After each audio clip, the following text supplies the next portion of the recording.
हे भाइयों, मैं नहीं चाहता कि तुम इस बात से अज्ञात रहो कि हमारे सब बाप दादे बादल के नीचे थे और सबके सब समुद्र के बीच से पार हो गए। और सब ने बादल में और समुद्र में मूसा का बपतिस्मा लिया। और सब ने एक ही आत्मिक भोजन किया। और सब ने एक ही आत्मिक जल पिया, क्योंकि वे उस आत्मिक चट्टान से पीते थे जो उनके साथ साथ चलती थी, और वह चट्टान मसीह था। परंतु परमेश्वर उनमें के बहुतेरों से प्रसन्न न हुआ, इसलिए वे जंगल में ढेर हो गए। ये बातें हमारे लिए दृष्टांत ठहरी कि जैसे उन्होंने लालच किया, वैसे हम बुरी वस्तुओं का लालच न करें। और न तुम मूरत पूजने वाले बनो, जैसे कि उनमें से कितने बन गए थे, जैसा लिखा है कि लोग खाने पीने बैठे और खेलने कूदने उठे। और न हम व्यभिचार करें, जैसा उनमें से कितनों ने किया, एक दिन में 23,000 मर गए।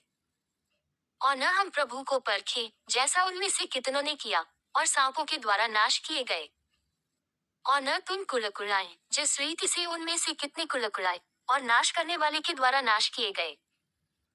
परंतु ये सब बातें जो उन पर पड़ी, दृष्टांत की रीति पर भी, और वे हमारी चेतावनी के लिए जो जगत के अंतिम समय में रहते हैं लिखी गई हैं। इसलिए जो समझता है कि मैं स्थिर हूँ, वह चौकस रहे कि कहीं गिर न पड़े।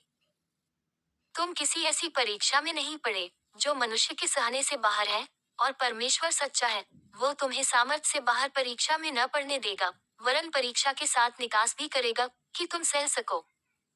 इस कारण हे मेरे प्यारों, मूर्ति पूजा से बचे रहो। मैं बुद्धिमान जानकर तुमसे कहता हूँ, जो मैं कहता हूँ उसे तुम परखो। वह धन्यवाद का कटोरा जिस पर हम धन्यवाद करते हैं, क्या मसीह के लोहू की सहभागिता नहीं? वह रोटी जिसे हम तोड़ते हैं, क्या वह मसीह की देह की सहभागिता नहीं? इसलिए कि एक ही रोटी है, सो हम भी जो बहुत हैं, एक देह हैं, क्योंकि हम सब उसी एक रोटी में भागी होते हैं। जो शरीर के भाव से इस्राएली हैं, उनको देखो, क्या बलिदानों के खाने वाले वेदी के सहभागी नहीं? फिर मैं क्या कहता हूँ, क्या ये कि मूरत का बलिदान कुछ है या मूरत कुछ है? नहीं, वरन ये कि अन्यजाति जो बलिदान करते हैं, वे परमेश्वर के लिए नहीं परंतु दुष्टात्माओं के लिए बलिदान करते हैं। और मैं नहीं चाहता कि तुम दुष्टात्माओं के सहभागी हो। तुम प्रभु के कटोरे और दुष्टात्माओं के कटोरे दोनों में से नहीं पी सकते। तुम प्रभु की मेज और दुष्टात्माओं की मेज दोनों के साझी नहीं हो सकते। क्या हम प्रभु को रिस दिलाते हैं? क्या हम उससे शक्तिमान हैं? सब वस्तुएं मेरे लिए उचित तो हैं, परंतु सब लाभ की नहीं। सब वस्तुएं मेरे लिए उचित तो हैं, परंतु सब वस्तुओं से उन्नत नहीं। कोई अपनी ही भलाई को न ढूंढे, वरन औरों की।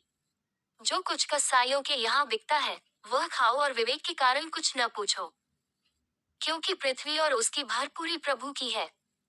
और यदि अविश्वासियों में से कोई तुम्हें नेवता दे और तुम जाना चाहो, तो जो कुछ तुम्हारे सामने रखा जाए वही खाओ, और विवेक के कारण कुछ न पूछो। परंतु यदि कोई तुमसे कहे, ये तो मूरत को बलि की हुई वस्तु है, तो उसी बताने वाले के कारण और विवेक के कारण न खाओ। मेरा मतलब तेरा विवेक नहीं, परंतु उस दूसरे का। भला मेरी स्वतंत्रता दूसरे के विचार से क्यों परखी जाए? यदि मैं धन्यवाद करके साझी होता हूँ, तो जिस पर मैं धन्यवाद करता हूँ उसके कारण मेरी बदनामी क्यों होती है?